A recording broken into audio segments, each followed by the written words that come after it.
Today we're going to talk about the one and only Aaliyah.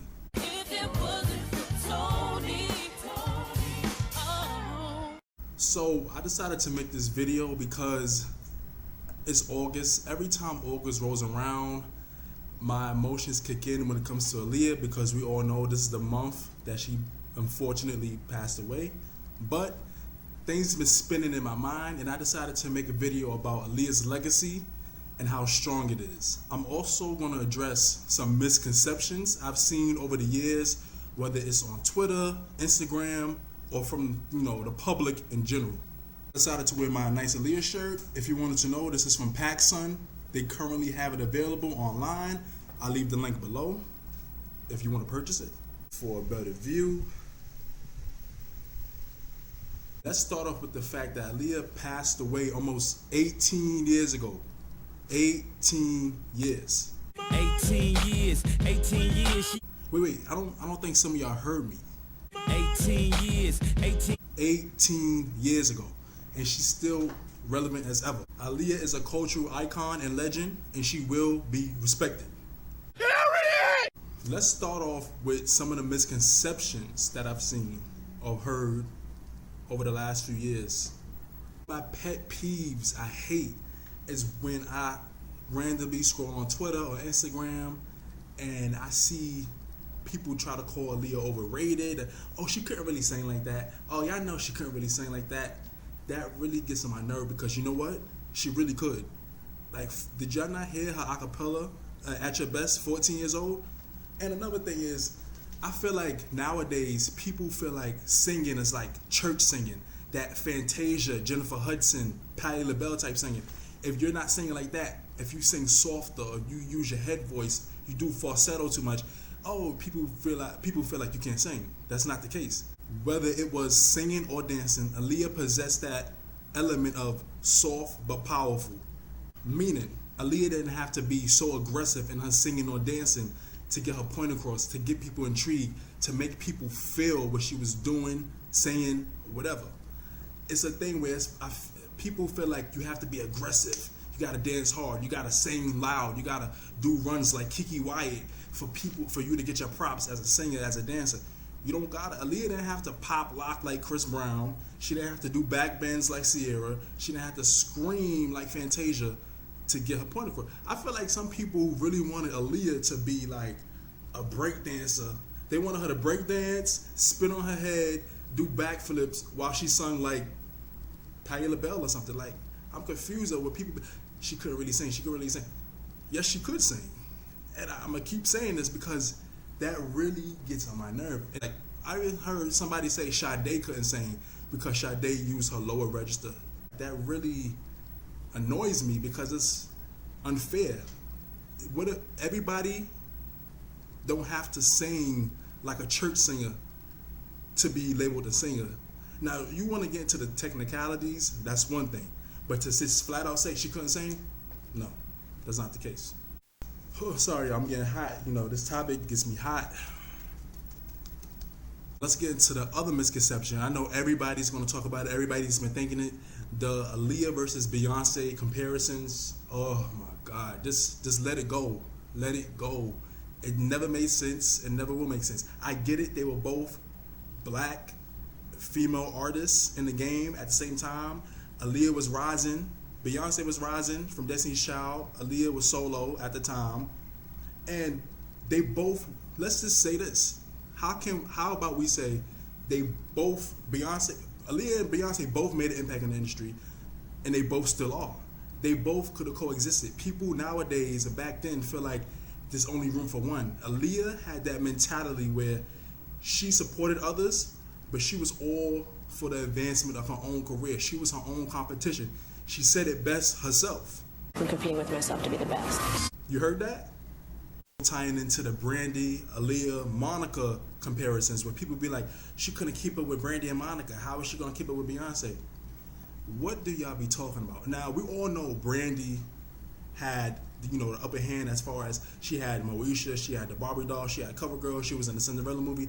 But Aaliyah, Brandi, Monica, they all held their own. They all were the main black female R&B artists teenage female R&B artists from the early 90s and on that carried the weight of, that young teenage R&B artistry.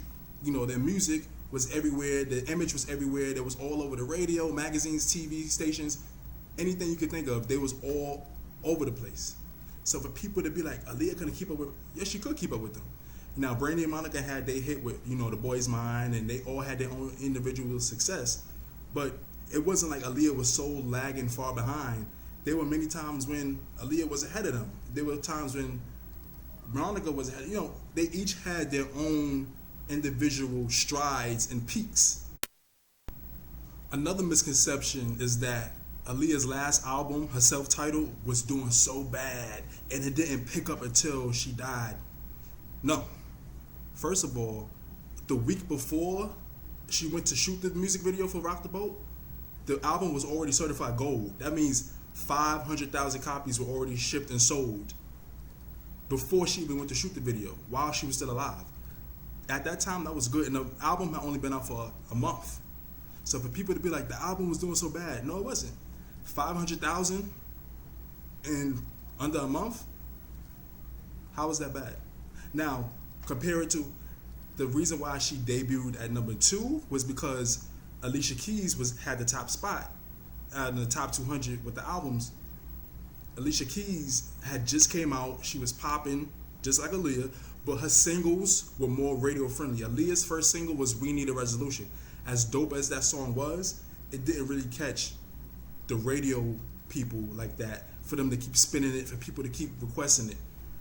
Now, Rock the Boat, on the other hand, that was an album cut, and the song was so popular amongst the fans and the people that spent the radio stations and stuff like that, that the song was already charting without it even being a single.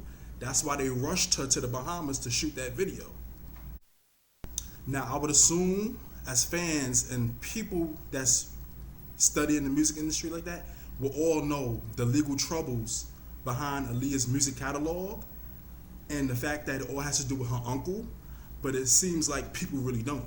Because every now and then something happens for Aaliyah, a big accomplishment, a big announcement, people be like, we want the music, we all know, okay, Aaliyah was a music artist, we all know that. But this goes beyond Rashad's power. You see how YouTube is with copyrights and music.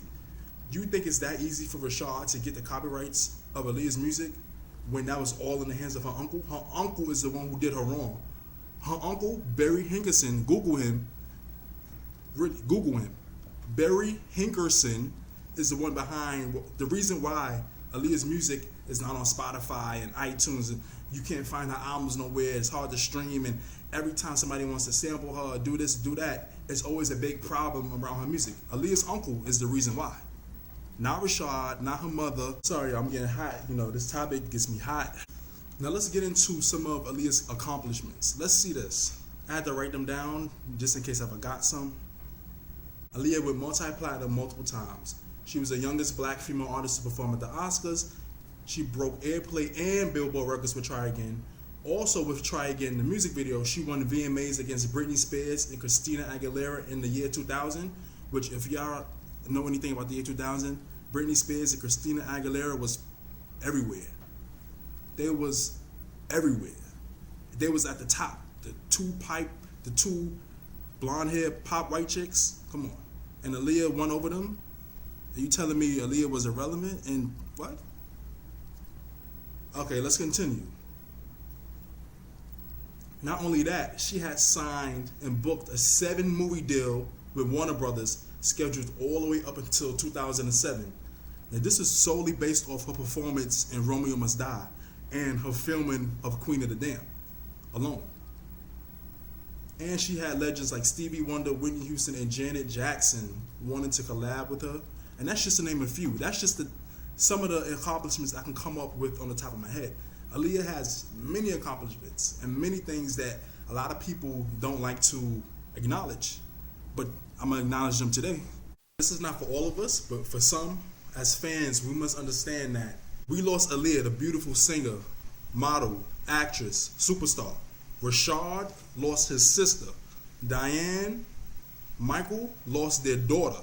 So they can't jump when we say jump. They're not gonna jump when we say jump. They're not gonna run when we say run. They're not gonna swim when we say swim. Now, this is their flesh and blood that they lost. So they're not gonna just do whatever we want, especially when it's something legally out of their control. It's almost to the point where I feel like when Aaliyah finally gets her Hollywood star, people are gonna be like, "Where's the music? Where's the music though?" She could get inducted into the Rock and Roll Hall of Fame tomorrow, next year. People still gonna be like, "Where's the music? Where's the music?" Trust me, I feel it in my spirit. The music will come in due time. Barry Hankinson or not, Aaliyah's music is gonna come. I just feel it somehow. And you can see Rashad, Aaliyah's brother, is taking the steps into really fulfilling and continuing Aaliyah's legacy. He went, you know, AWOL for a while. Who can blame him with all the stuff that was going on?